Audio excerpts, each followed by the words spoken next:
Nancy, is something wrong? On a cold day when Christmas songs could be heard throughout the city, I stopped to admire a tree ornament. My husband, a few steps ahead, noticed and turned back, tilting his head in curiosity. His ears, reddened by the cold, peeked out from beneath his warm smile. I found his appearance endearingly sweet. No, nothing's wrong. Let's head home and have dinner. It's especially chilly today, so I've prepared a hot, delicious gratin. Oh, I'm looking forward to it. Laughing together, we held hands and began walking back home. Suddenly, a familiar Christmas song began to play somewhere nearby. I'm Nancy. What I'm about to share is a slightly magical Christmas miracle I experienced a few years ago and the story leading up to it. You're late. Greeted, not with a welcome but a shout, I stood confused. Where have you been? Just the nearest grocery store. It was mid-December. I had just been yelled at and sent out of the house without even a coat in the biting cold.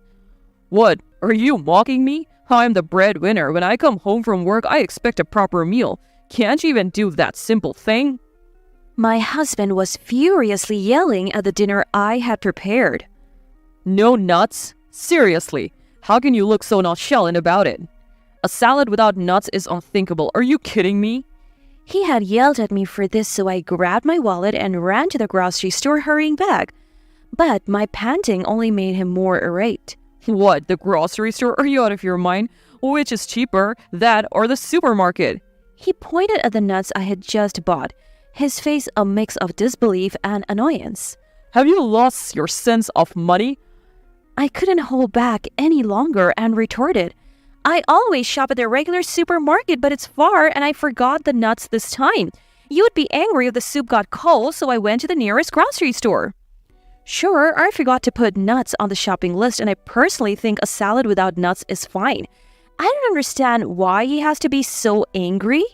But my husband's anger didn't subside at all. Are you kidding me? Not even going to apologize? I did apologize earlier, didn't I? What's that attitude? You always... My retort only fueled his anger further, and for nearly an hour he continued to vent his frustrations at me. Finally, he snapped. How can I eat this cold stuff? He flipped the salad plate and stormed out to eat elsewhere. A few days later, I was cleaning the yard of my childhood home, which was for sale, and decided to visit the neighborhood grandma. Hey, Grandma, your revelation, it's the first time it didn't come true. I never did any revelation. Grandma, who had adored me since I was little, smiled ambiguously. What? Everything you said since I was a kid came true. If it wasn't revelation, then... a prophecy? I chuckled wryly. Remember when you told me not to go shopping downtown today? Lightning struck the store I was going to and it caught fire. And when I wanted to laze at home and play games the day before a day off, you advised me to go out because it would be sunny. I reluctantly went, and when I returned, there had been a burglar at home. If I had been there, I would have encountered the burglar. Thinking back, it still scares me. The burglar, later caught elsewhere, had a knife. The thought of what could have happened frightens me. Grandma had accurately predicted many things, like a real prophet. Hey, Grandma?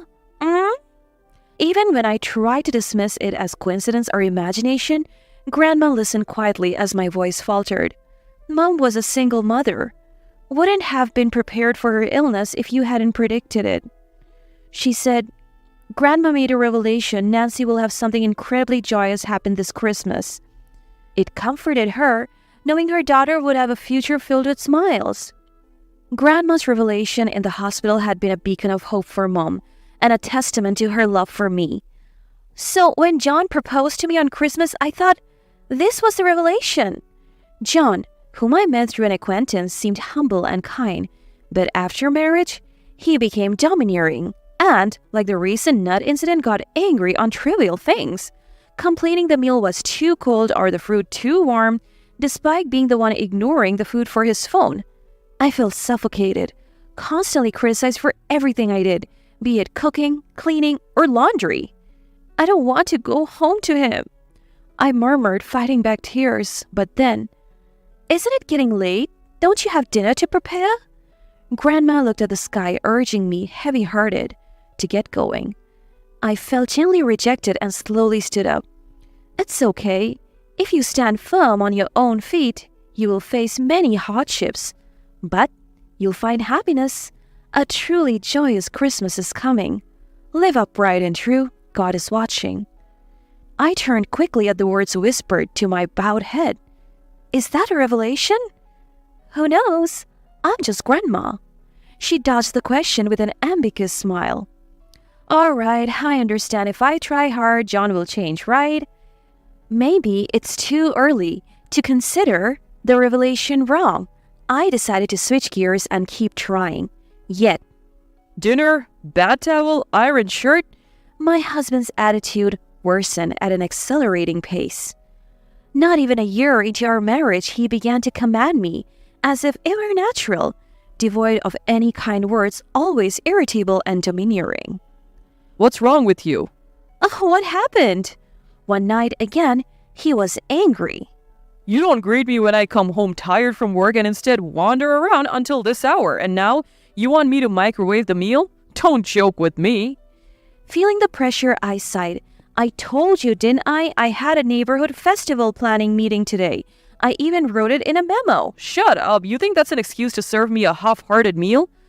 How half-hearted? It's all homemade. The same number of dishes as usual. If it's not fresh, it's half-hearted. His claims were unreasonable. The most important thing for you should be me, the one providing for you. You're my wife. Obey my orders. Such a thing? His words left me speechless. Without parents or relatives, you wouldn't survive if abandoned. A woman like you should just worship me silently. If you resist, it's divorce. He sneered at me, seemingly revealing his stress by subjugating me.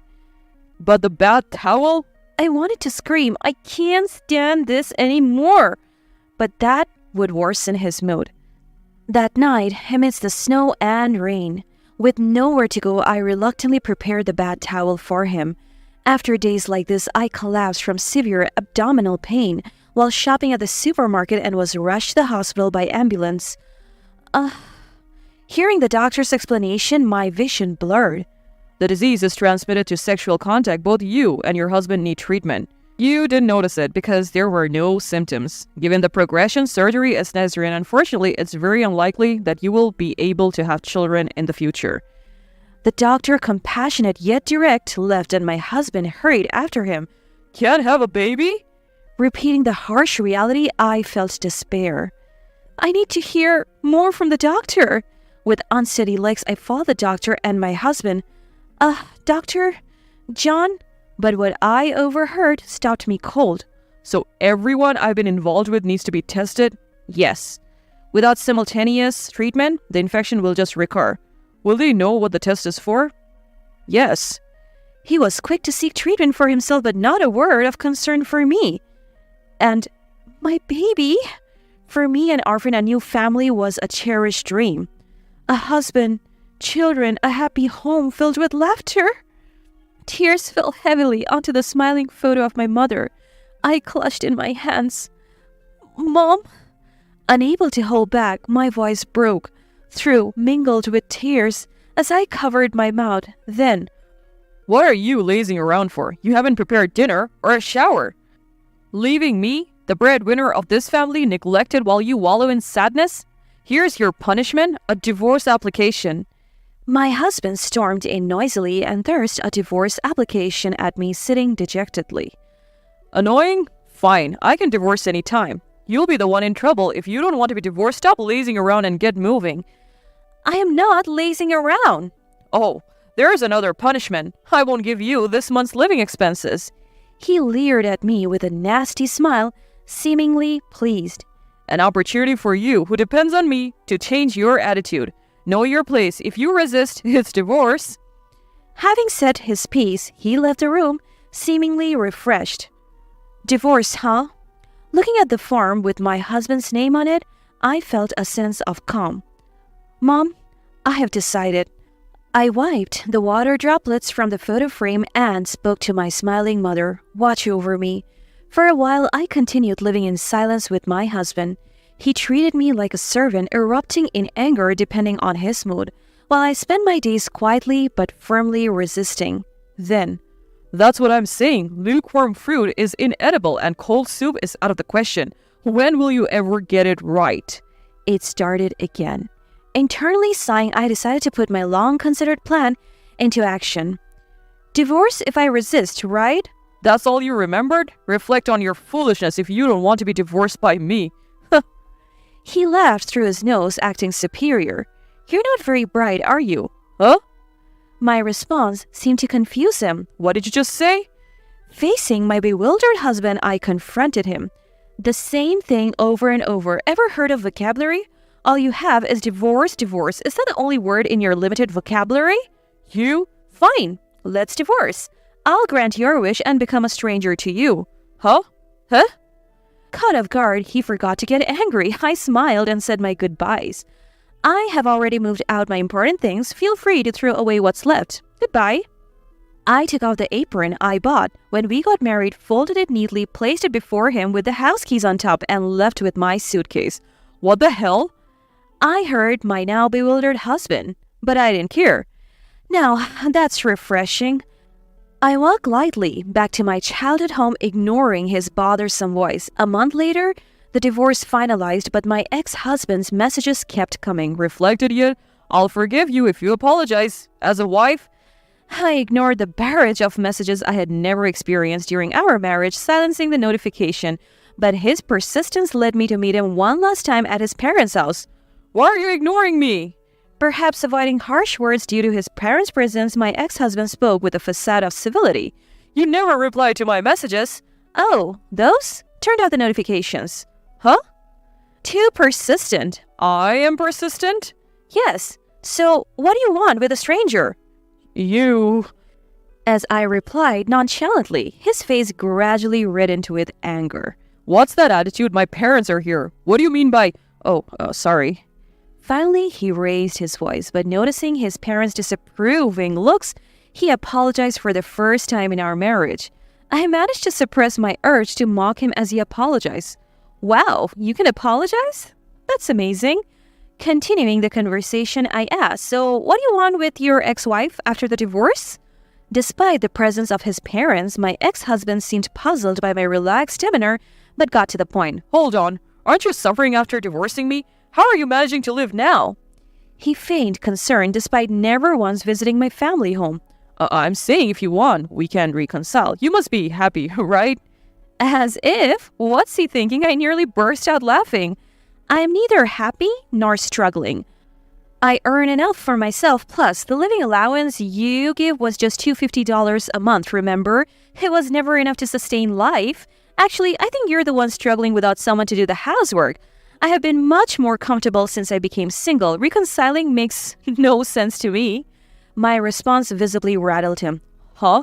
But you were supposed to be a housewife. I mean, discussing such precise amounts isn't appropriate here, right? My ex-husband stammered, constantly glancing at his parents. John, you're not a little boy caught doing mischief. Calm down. And no use pretending. I know all your secrets. What? I silenced him by revealing my secrets. You're mistaken. I was never just a housewife, remember? I told you about living abroad as a child due to Dad's job. I used my Spanish skills from that time to work as a translator from home. There were plenty of resources on the bookshelf. Huh? But those foreign language books? They were original manuscripts and resources for translation. You never touched them because you couldn't read them. Thankfully, you never found the recording equipment either. Huh? He gasped at the mention of recording. His father, who had discovered the truth, presented the physical evidence. See, they already know how you treated me. Your parents apologized, crying. They said they were sorry for raising a son who could do such terrible things. As he tried to escape the awkwardness, his mother made him sit back down. I then pulled out a document I had prepared. This is the copy of the divorce application I filed. I made sure the part with a sticky note was visible to my ex-husband. What? You know about this, right? No way! His trembling was understandable. I was pointing to the witness section where a name well known to my ex-husband was written. There weren't enough spaces in the form, were there? After all, you had more than 2 affairs, right? Wait a minute. No way I'm waiting. Before I could strike the final blow, a resentful voice spoke up. "John, you hid the disease from us, didn't you? And all of us were only involved with you, which means you brought it from somewhere else, right?" Oh no. "And what do you mean I was just an affair? You said we would get married someday. That's something only a single man should say." Oh. "We saw how you treated your wife, not just us. You're a woman's enemy, humanity's enemy, the worst kind of person." Oh. Surrounded by the woman he had affairs with, my ex-husband was paralyzed with shock.